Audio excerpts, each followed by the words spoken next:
ನಮಸ್ಕಾರ. ಕನ್ನಡ ಒನ್ ನ್ಯೂಸ್ಗೆ ಸ್ವಾಗತ. ನಾನು ನಿಮ್ಮ ಭಾಗ್ಯನಾರಾಯಣ ಪೊಗ್ಗವರಪು. ಇರಾನ್ ಮತ್ತು ಅಮೆರಿಕ ಇಸ್ರೇಲ್ ನಡುವಿನ ಯುದ್ಧಕ್ಕೆ ಹೊಸ ಹೊಸ ಎಂಟ್ರಿಗಳು ಆಗ್ತಾ ಇದ್ದಾವೆ. ನಿನ್ನೆ ತಾನೇ ಒಂದಷ್ಟು ಸುದ್ದಿ ಬಂದಿತ್ತು. ಏನು ಅಂದ್ರೆ ತುರ್ಕಿ ಇರಾನ್ ಪರವಾಗಿ ಯುದ್ಧ ಮಾಡುವ ಸಾಧ್ಯತೆಗಳು ಇರ್ತವೆ. ಯಾಕೆಂದ್ರೆ ಕುರ್ದಿಶ್ ಮಿಲಿಷಿಯಾ ಏನಿದೆ, ಕುರ್ದ್ ಮಿಲಿಷಿಯಾ, ಅದನ್ನ ಒಂದಷ್ಟು ಫಂಡ್ ಮಾಡಿ ಅವುಗಳಿಗೆ ಶಸ್ತ್ರಾಸ್ತ್ರಗಳನ್ನ ಕೊಟ್ಟು ಅಮೆರಿಕ ಇರಾನ್ ಒಳಗಡೆ ನುಗ್ಗಿಸೋ ಪ್ರಯತ್ನ ಮಾಡ್ತಿದೆ ಅಂತ. ಕುರ್ದ್ ಮಿಲಿಷಿಯಾ ಏನಾದರೂ ಇರಾನ್ ಒಳಗಡೆ ನುಗ್ಗಬೇಕು ಅಂದ್ರೆ ಅದು ತುರ್ಕಿ ಒಳಗಡೆಯಿಂದನೇ ನುಗ್ಗಬೇಕಾಗುತ್ತೆ. ಆ ಸಂದರ್ಭದಲ್ಲಿ ತುರ್ಕಿ ಅದರ ವಿರುದ್ಧ ಒಂದು ಸಮರ ಸಾರುತ್ತೆ ಅನ್ನುವಂತಹ ಸೂಚನೆಗಳು ಬಂತು. ಎರ್ದೋಗನ್ ಅದನ್ನೇ ಹೇಳಿದ್ದಾರೆ. ಎರ್ದೋಗನ್ ತುರ್ಕಿಯ ಪ್ರೆಸಿಡೆಂಟ್ ಹೇಳಿದ್ದಾರೆ ಅಂತ ಸುದ್ದಿಗಳು ಬಂತು. ಈಗ ಇನ್ನೊಂದು ಸರ್ಪ್ರೈಸ್ ಸಪೋರ್ಟ್ ಇರಾನ್ಗೆ ಬರ್ತಾ ಇದೆ. ಆ ಸರ್ಪ್ರೈಸ್ ಸಪೋರ್ಟ್ ಬರ್ತಿರುವಂತಹದ್ದು ಚೆಚೆನ್ ರಿಪಬ್ಲಿಕ್ ಇಂದ. ಚೆಚೆನ್ಯಾ ಅಂತ ಈ ಹಿಂದೆ ಕರೀತಾ ಇದ್ರು, ಈಗ ಅದನ್ನ ಚೆಚೆನ್ ರಿಪಬ್ಲಿಕ್ ಅಂತ ಕರೀತಾರೆ. ಸೊ ಅದು ಇರಾನ್ ಪರವಾಗಿ ಅಮೆರಿಕ ವಿರುದ್ಧ ಹೋರಾಡೋದಕ್ಕೆ ಉತ್ಸುಕತೆಯನ್ನು ತೋರಿಸ್ತಾ ಇದೆ ಮತ್ತು ಸನ್ನದ್ಧವಾಗಿದೆ, ಸಿದ್ಧವಾಗಿದೆ ಅನ್ನುವಂತಹ ಸುದ್ದಿಗಳು ಬರ್ತಾ ಇದೆ.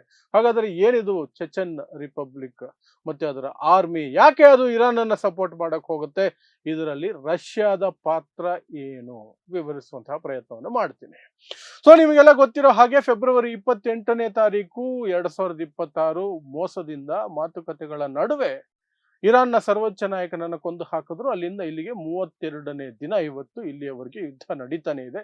ಯುದ್ಧದಲ್ಲಿ ಏನೆಲ್ಲ ಆಗ್ತಿದೆ ಅನ್ನೋದ್ರ ಬಗ್ಗೆ ನಾನು ಪ್ರತಿದಿನ ನಿಮಗೆ ಅಪ್ಡೇಟ್ಗಳನ್ನು ಕೊಡ್ತಾನೆ ಇದ್ದೇನೆ.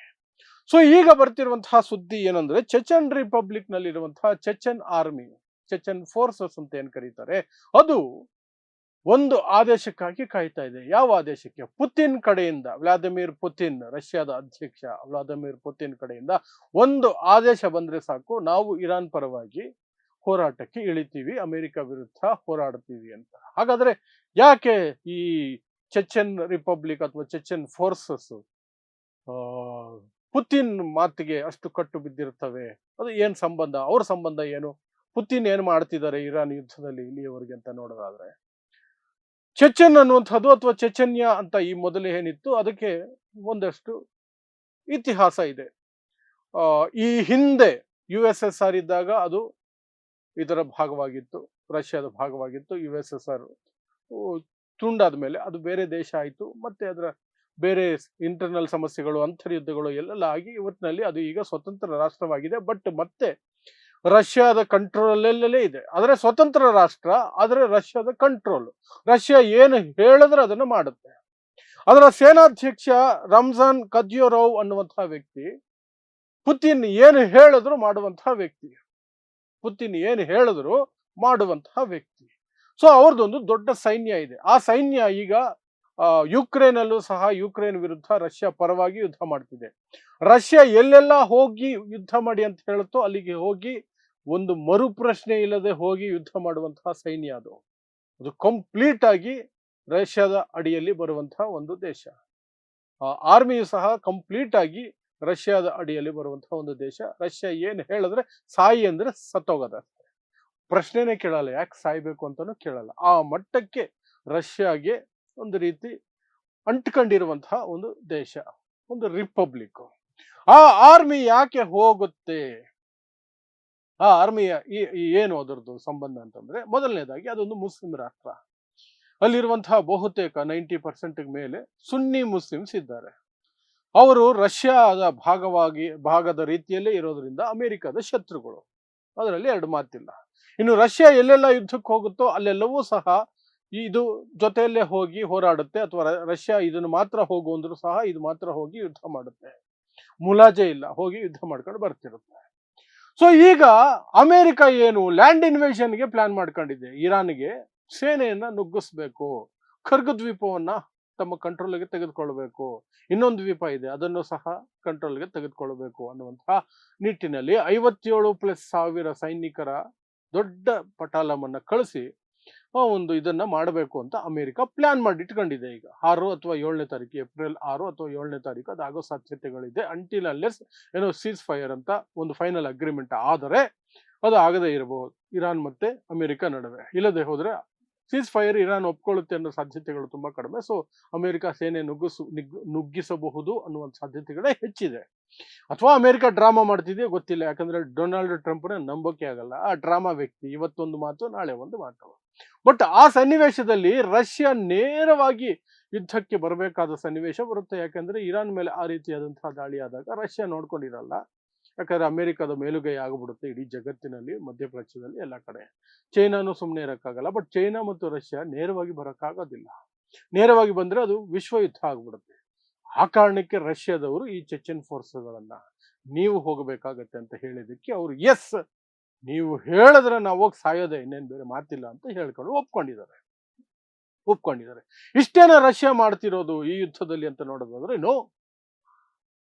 ಇರಾನ್ ಅಷ್ಟು ನಿಖರವಾಗಿ ಎಲ್ಲ ಸೇನಾ ನೆಲೆಗಳು, ವಾಯು ನೆಲೆಗಳನ್ನ ಅಥವಾ ನೌಕಾ ನೆಲೆಗಳನ್ನ ಅಮೆರಿಕದ ಎಲ್ಲೆಲ್ಲಿದೆಯೋ ಅಂದ್ರೆ ಅರಬ್ ರಾಷ್ಟ್ರಗಳಲ್ಲಿ ಹುಡುಕಿ ಕರೆಕ್ಟಾಗಿ ಅಟ್ಯಾಕ್ ಮಾಡ್ತಿದೆ ಅನ್ನೋದಾದ್ರೆ, ಮತ್ತು ಇಸ್ರೇಲ್ನ ಎಷ್ಟೋ ನಗರಗಳಲ್ಲಿರುವಂತಹ ಮುಖ್ಯ ಕಟ್ಟಡಗಳನ್ನ, ಪರಮಾಣು ಕೇಂದ್ರಗಳನ್ನ ಎಲ್ಲವನ್ನೂ ಸಹ ಅಟ್ಯಾಕ್ ಮಾಡ್ತಿದೆ ಅನ್ನೋದಾದ್ರೆ ಅದರಲ್ಲಿ ರಷ್ಯಾದ ಪಾತ್ರ, ಚೈನಾದ ಪಾತ್ರ ಬಹಳ ದೊಡ್ಡದಿದೆ.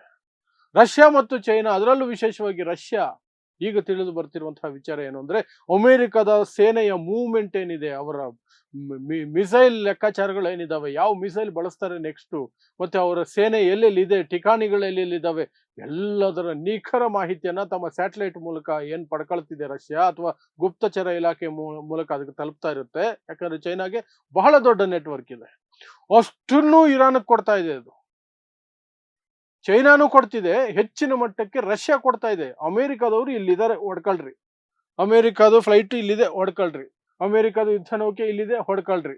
ಹೀಗೆ ಇನ್ಫಾರ್ಮೇಶನ್, ಮಿಸೈಲ್ ಬೇಕಾದ್ರೆ ಒಳಗಡೆಯಿಂದ ಕೊಡ್ತಿರಬಹುದು. ಇನ್ಫಾರ್ಮೇಶನ್ ಪಕ್ಕ ಕೊಡ್ತಾ ಇದೆ. ರಷ್ಯಾ ಕಾರಣಕ್ಕಾಗಿಯೇ ಇರಾನ್ಗೆ ಸಾಕಷ್ಟು ಜಾಗಗಳಲ್ಲಿ ದೊಡ್ಡ ಗೆಲುವು ಸಾಧ್ಯ ಆಗ್ತಾ ಇರೋದು, ದೊಡ್ಡ ಮುನ್ನಡೆ ಸಾಧ್ಯ ಆಗ್ತಾ ಇರೋದು. ಇಲ್ಲದೆ ಹೋಗಿದ್ರೆ ಇರಾನ್ಗೆ ದೊಡ್ಡ ಮಟ್ಟದಲ್ಲಿ ಸ್ಯಾಟಲೈಟ್ ಸಪೋರ್ಟ್ ಇಲ್ಲ. ಅವರು ಏನೋ ಒಂದು ರೀತಿ ಕಣ್ಣು ಮುಚ್ಕೊಂಡು ಬಾಂಬ್ ಹಾಕದಂಗೆ ಮಿಸೈಲ್ ಬಿಟ್ಟಂಗೆ ಬಿಡಬೇಕಾಗಿರ್ತಿತ್ತು. ಅದು ಎಲ್ಲೋಗಿ ಬೀಳುತ್ತೋ ಬೀಳಲಿ ಬಿಡು ಅಂತ. ಬಟ್ ಸಾಕಷ್ಟು ಮಿಸೈಲ್ಗಳು ವೇಸ್ಟ್ ಆಗದ ರೀತಿಯಲ್ಲಿ ಇರಾನ್ಗೆ ನಿಖರವಾದಂತಹ ಜಾಗಗಳಿಗೆ, ನಿಖರವಾದ ಟಾರ್ಗೆಟ್ಗಳಿಗೆ ಹೋಗಿ ಹೊಡೆಯಕ್ಕೆ ಸಾಧ್ಯ ಆಗ್ತಿರೋದು ರಷ್ಯಾ ಮತ್ತು ಚೈನಾ ಕಾರಣಕ್ಕಾಗಿ. ಅದರಲ್ಲೂ ಹೆಚ್ಚಿನ ಭಾಗ ರಷ್ಯಾ ತನ್ನ ಇಡೀ ಏನು ಗುಪ್ತಚರ ಇಲಾಖೆಯ ಮಾಹಿತಿ ಇದೆ, ಸ್ಯಾಟಲೈಟ್ ಇಂದ ಪಡ್ಕೊಳ್ತಿರೋ ಮಾಹಿತಿ ಇದೆ, ಅಷ್ಟನ್ನು ಇರಾನ್ಗೆ ಕೊಡ್ತಾ ಇದೆ ಅನ್ನೋದು ಎಲ್ಲರಿಗೂ ಗೊತ್ತಿರುವಂತಹ ವಿಚಾರನೆ. ಅಮೆರಿಕ ಸಹ ಇದನ್ನು ಒಪ್ಕೊಂಡಿದೆ. ಅದಕ್ಕಿಂತ ಹೆಚ್ಚಾಗಿ ಝೆಲೆನ್ಸ್ಕಿ, ರಷ್ಯಾ ಜೊತೆ ಯುದ್ಧದಲ್ಲಿ ತೊಡಗಿಸ್ಕೊಂಡಿರುವ ಯುಕ್ರೇನ್ ಅಧ್ಯಕ್ಷ ಝೆಲೆನ್ಸ್ಕಿ ಹೇಳ್ಕೊಂಡಿದ್ದಾರೆ, ರಷ್ಯಾ ಏನೇನು ಮಾಡ್ತಿದೆ ಅಂತ ನಿಮ್ಗೆ ಗೊತ್ತೇನ್ರಿ ಅಂತ ಅಮೆರಿಕನ್ ಕೇಳಿದ್ದಾರೆ ಝೆಲೆನ್ಸ್ಕಿ. ರಷ್ಯಾ ಯಾವ ರೀತಿ ಇರಾನ್ಗೆ ಬೆಂಬಲ ಕೊಟ್ಕೊಂಡು ಅದನ್ನ ಸಪೋರ್ಟ್ ಮಾಡ್ಕೊಂಡು ಅದಕ್ಕೆ ಶಕ್ತಿ ತುಂಬ್ತಾ ಇದೆ ಅಂತ ನಿಮಗೆ ಕಾಮನ್ ಸೆನ್ಸ್ ಇದೆಯಾ, ನಿಮ್ಗೆ ಗೊತ್ತಿದೆ ಅಂತ ಅಮೆರಿಕನ್ ಕೇಳ್ಕೊಂಡಿದ್ದಾರೆ ಝೆಲೆನ್ಸ್ಕಿ. ಆ ಮಟ್ಟಕ್ಕೆ ರಷ್ಯಾ ಇದೆಲ್ಲ ಮಾಡ್ತಿದೆ. ಈಗ ಏನಾದರೂ ಅಮೆರಿಕ ಸೇನೆ ಅಲ್ಲಿಗೆ ನುಗ್ಗಿದ್ರೆ, ಅಮೆರಿಕ ಸೇನೆ ವಿರುದ್ಧ ಇರಾನ್ ಸೇನೆ ಅಂತೂ ಯುದ್ಧ ಮಾಡುತ್ತೆ. ಇರಾನ್ ಸೇನೆಗೆ ಬೆಂಬಲವಾಗಿ ಈ ಚೆಚೆನ್ ಫೋರ್ಸಸ್ ಸಹ ಯುದ್ಧಕ್ಕೆ ಎಂಟ್ರಿ ಕೊಡೋ ಎಲ್ಲ ಸಾಧ್ಯತೆಗಳು ಇದೆ. ರಷ್ಯಾ ಅವರನ್ನ ಸನ್ನದ್ಧವಾಗಿರಿ, ಬಿ ವಾರ್ ರೆಡಿ ಅಂತ ಆಜ್ಞೆಯನ್ನು ಹೊರಡಿಸಿದೆ ಪುತಿನ್ ಕಡೆಯಿಂದ ಅಂತ ತಿಳಿದು ಬರ್ತಾ ಇದೆ. ಸೊ ಇದಿಷ್ಟು ಚೆಚೆನ್ ರಿಪಬ್ಲಿಕ್ ಅನ್ನುವಂತಹ ದೇಶದ ಹೊಸ ಎಂಟ್ರಿ ಈ ಯುದ್ಧಕ್ಕೆ. ಆ ಮೂಲಕ ಇದು ಸಣ್ಣದಾಗಿ ಪ್ರಾಂತೀಯ ಯುದ್ಧ ಆಗ್ತಿದೆ. ವಿಶ್ವ ಯುದ್ಧದ ಕಡೆಗೆ ಇನ್ನೂ ಹೋಗಿಲ್ಲ, ಪ್ರಾಂತೀಯ ಯುದ್ಧ ಆಗ್ತಿದೆ. ಒಂದು ರೀಜನ್ ಯುದ್ಧದ ಮುಷ್ಟಿಯೊಳಗಡೆ ಬರ್ತಿರುವಂತಹ ಸಾಧ್ಯತೆಗಳು ಕಾಣಿಸ್ತಾ ಇದೆ. ಮುಂದೆ ಯಾವ ದಿಕ್ಕು ಅದು ಹೋಗುತ್ತೆ, ಏನಾದರೂ ಇಸ್ರೇಲು ಅಥವಾ ಅಮೆರಿಕ ತಲೆ ಕೆಟ್ಟು ಈ ಇರಾನ್ ಏನ್ ಮಾಡಿದ್ರು ಬಗ್ತಾ ಇಲ್ಲ, ಏನ್ ಮಾಡಿದ್ರು ಸೋಲ್ಸೋಕ್ ಆಗ್ತಿಲ್ಲ, ನಮ್ಗೆ ಮಾನ ಮರ್ಯಾದೆ ದುಡ್ಡು ಎಲ್ಲ ಹೋಗ್ತಾ ಇದೆ ಅಂತ ಅನ್ಸಿ ಈ ಇಸ್ರೇಲು ಅಥವಾ ಅಮೆರಿಕ ನ್ಯೂಕ್ಲಿಯರ್ ಬಾಂಬೆನ್ನ ಏನಾದರೂ ಇರಾನ್ ಮೇಲೆ ಹಾಕಿದ್ರೆ ಆಗ 100% ಇದು ವಿಶ್ವ ಯುದ್ಧವಾಗಿ ಪರಿವರ್ತನೆ ಆಗುತ್ತೆ. ಆಗ ರಷ್ಯಾನು ಎಂಟ್ರಿ ಕೊಡುತ್ತೆ, ಚೈನಾನು ಎಂಟ್ರಿ ಕೊಡುತ್ತೆ, ಎರಡು ಮಾತಿಲ್ಲ ಅಷ್ಟು. ಸೊ ಇದಿಷ್ಟು ಇಲ್ಲಿಯವರೆಗೆ ಬಂದಿರುವಂತಹ ಹೊಸ ಮಾಹಿತಿ. ಸೊ ನೋಡ್ತಾ ಇರಿ ಸಮಾಜಕ್ಕಾಗಿ ಕನ್ನಡ 1 ನ್ಯೂಸ್. ನಮಸ್ಕಾರ.